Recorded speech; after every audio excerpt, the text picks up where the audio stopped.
Buenos días, soy Vanessa Vallejo y están escuchando el podcast del Pan Am Post. En Latinoamérica es muy común escuchar expresiones como es que esto no es Europa, es que lo que funciona allá no va a funcionar acá porque acá la gente es diferente. Yo muchas veces le he contestado a quienes dicen este tipo de cosas, pues bueno, ¿cómo así? ¿Es que los colombianos, por ejemplo, o el latinoamericano en general es naturalmente malo? ¿Nacemos malos? Bueno, pues en nuestro podcast de hoy, para hablar sobre las causas de la violencia, la importancia de las instituciones y los incentivos que hay en una sociedad a ser bueno o malo, he invitado a Mario Villarreal, economista, profesor asociado de la Universidad de Arizona y bueno, un experto en temas de violencia y su relación con las instituciones.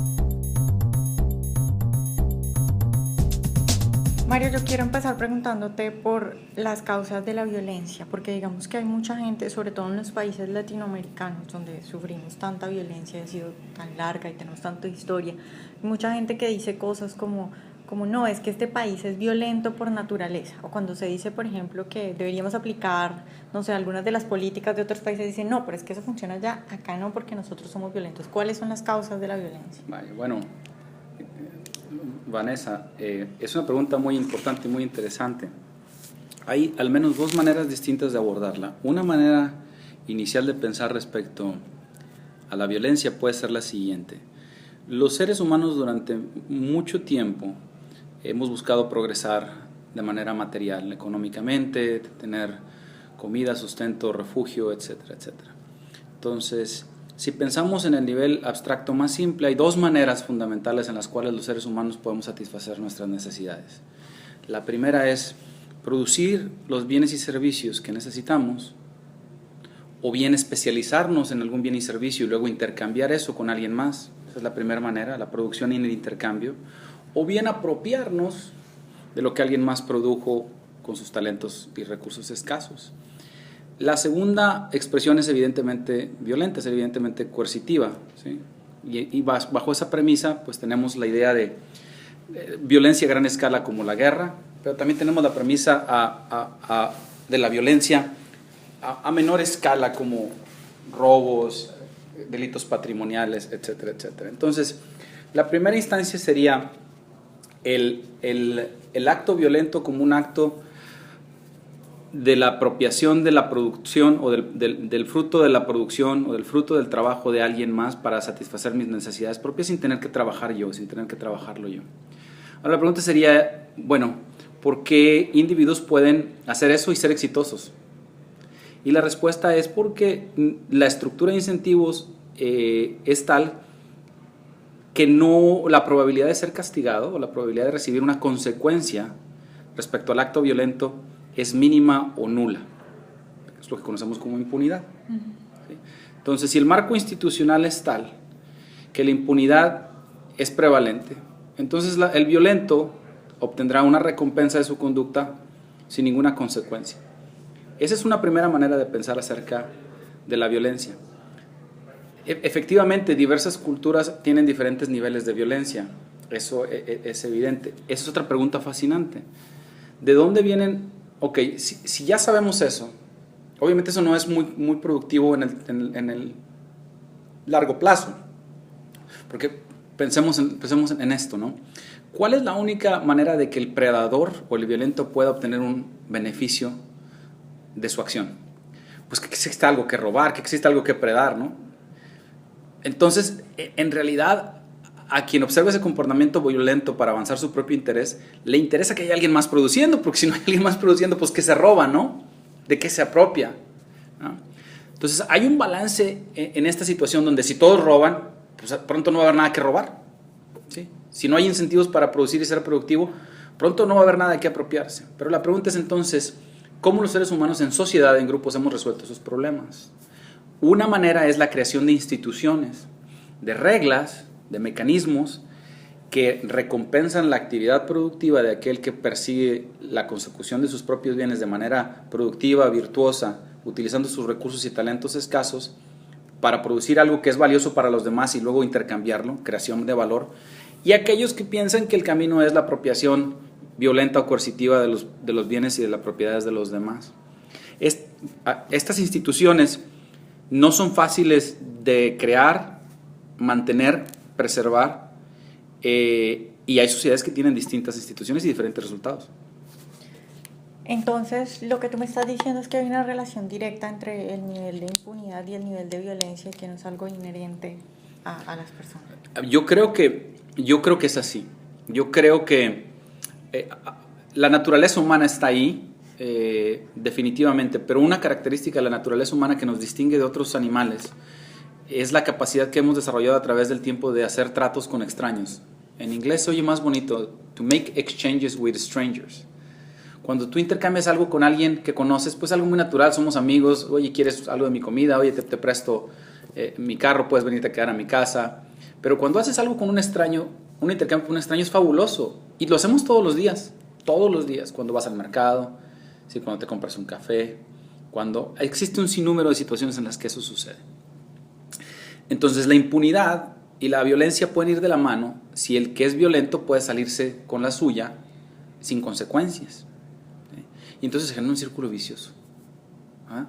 Es muy tentador pensar que la violencia como expresión de la falla de la acción colectiva, o sea, si nos juntamos en un grupo, cierto, hay grupos que se juntan para predar sobre los demás, hay grupos y colectivos de individuos que dicen vamos a juntarnos para apropiarnos del territorio de los demás, etcétera, etcétera. Pero hay una acción colectiva virtuosa, donde estos intercambios entre extraños generan un nivel de prosperidad interesante para los demás, donde el cual todo lo podemos disfrutar.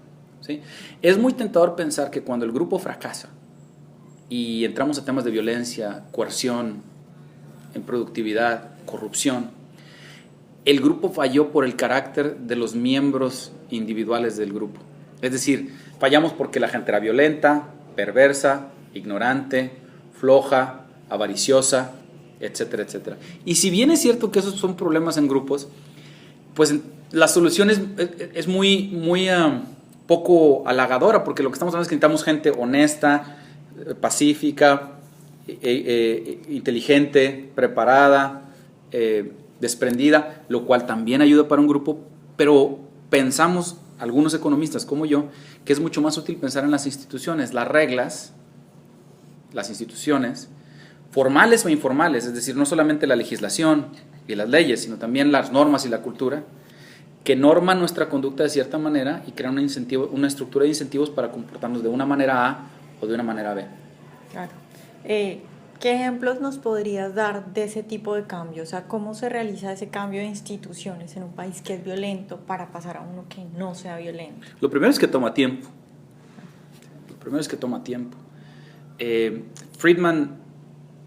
Milton Friedman, un famoso economista norteamericano, sugiere que la crisis es el detonante del cambio institucional.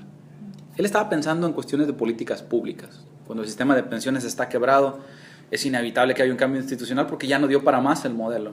Igual con educación, etcétera, etcétera. Yo pienso que es lo mismo con otro tipo de instituciones como la Procuración de Justicia, por ejemplo. Los temas de Procuración de Justicia, cuando un país sufre una violencia que termina con la vida de hijos, hermanos, padres, e hijas, hermanas y madres también, llega un momento en que el país dice basta. Y llega un momento en que el país dice basta y es cuando puede surgir un cambio institucional. Ahora, eso no es garantía de que el cambio institucional se mueva en la dirección correcta. Simplemente dice que el cambio institucional puede surgir. ¿De qué depende de que se mueva en la dirección correcta? Yo creo que las ideas son fundamentales. Y ahí es donde entra el trabajo de académicos intelectuales, donde aterriza hacia algo que es práctico e importante para la vida diaria de los seres humanos. Por ejemplo, nosotros pensamos, algunos economistas como yo pensamos, que las ideas respecto al respeto a la libertad individual son fundamentales para facilitar la convivencia pacífica y la generación de prosperidad. Respeto de la propiedad privada, el respeto a la posibilidad de realizar libres intercambios mutuamente beneficiosos, el castigo a aquellos que violen las reglas del juego de manera efectiva, sin que eso sea un estigma para siempre, etcétera, etcétera. Pero lo que sí, volviendo al punto, es gradual, pienso yo, estar anclado en las ideas, ¿sí? Y lleva tiempo. ¿Sí? A veces tenemos la suerte de que surge una figura carismática, un líder que dice, sí lo hacemos y lo hacemos. Pero pues eso puede ser contraproducente, como te puede tocar Gandhi, te puede tocar Stalin, o ejemplos más cercanos en Latinoamérica. Claro. que todos conocemos. Bueno, yo cuando me estás hablando pienso un poco en el caso de Argentina. Macri ha hecho algunas medidas liberales y digamos que es criticado por los dos lados. Tú te puedes encontrar gente de izquierda que lo critica y le llama neoliberal y bueno, dice que todas esas reformas son neoliberales y no sé qué. Y el otro lado te encuentras liberales diciendo que es muy tibio, que no hace lo suficiente. Pero bueno, ahí cuando los liberales me dicen es que Macri es muy tibio, yo digo, pero bueno, ¿y cómo va a hacer este señor para hacer todos los cambios? Aún si quisiera, yo creo que no podría, porque es que tú ves que, por ejemplo, con lo del tarifazo, hubo una jueza que lo paró, lo frenó, hay marchas. Entonces, ¿cómo hacer en este momento llegó Macri al poder, pero mira que está frenada? O sea, ¿cómo se cambian esas ideas en una situación como esa? Un paso a la vez. La suma de las cosas pequeñas puede terminar no siendo tan pequeña al final. Y hay veces, mi abuela decía una frase que luego descubrí que creo que un filósofo también lo usa, que es que lo perfecto está peleado con lo posible. Si bien es cierto que puede haber una mejor solución para un problema social, a lo mejor esa mejor solución, ese nirvana, esa solución fantástica que a todo el mundo satisfaría, no es posible. Pero eso no quiere decir que el mundo en el que vivimos ahora, el día de hoy, no sea mejorable. Yo creo que los cambios graduales de políticas públicas son importantes mientras sean en la dirección correcta. Hay gente que critica mi visión, hay gente que piensa que el gradualismo no es todo de un golpe ya. Pero bueno, hay veces que, insisto, lo ideal está peleado con lo posible. Claro. Con lo bueno. ¿Tú crees que, por ejemplo, sería contraproducente que Macri intentara irse con toda y hacer todas las medidas, aún con el rechazo de la gente? Bueno, lo que pasa es que para ser hay que estar. Y para estar en política también hay que atender otros temas relacionados con qué tan popular eres. Y la gente es impaciente, volvemos al tema de que se lleva tiempo. La gente quiere resultados y los quiere ya. Y pues rápido y bien no ha habido quien. De estas cosas llevan tiempo. Yo creo que si Macri o cualquier otro político toma ese riesgo en las situaciones de democracias modernas, un riesgo de un cambio de un parteaguas tremendo, sin el apoyo político y de múltiples actores, yo creo que podemos terminar incluso con algo peor, con algo que no tiene el respaldo popular. Y por eso las ideas son tan importantes. Sí. Hay temas tabús en nuestra historia latinoamericana, entre ellos el tema chileno, ¿no? Que realizaron reformas extraordinarias desde el punto de vista económico, pero pocas veces se discute que en ese momento no había quien se opusiera a esas reformas, simple y sencillamente era la voluntad del general y ya está. Bueno, pues así es muy fácil el cambio institucional. Nos tocó suerte que fue hacia el lado correcto en el tema económico, pero no siempre es así. Claro. Bueno, tú nos has hablado a lo largo de la entrevista de la importancia de las instituciones. ¿Cómo está la salud de las instituciones en Latinoamérica? Bueno, hemos progresado, pero hay muchas cosas que hacer. Recordarle a la audiencia que el concepto de instituciones en este sentido no es el concepto de organizaciones. En este sentido, la Suprema Corte no es una institución, es una organización. La Suprema Corte tiene instituciones, es decir, tiene reglas, procedimientos, normas que seguir. Y hay dos tipos de instituciones, las formales y las informales.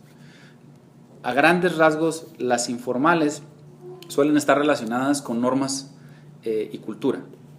No hay mecanismos formales de que las hagan valer. No hay un policía que me obligue a abrirle la puerta a una persona que necesita que se le abra la puerta. Mientras que las instituciones formales tienen mecanismos de enforcement claros. Si me pasa una luz roja en el tráfico, me va a detener un policía. Entonces son formales e informales.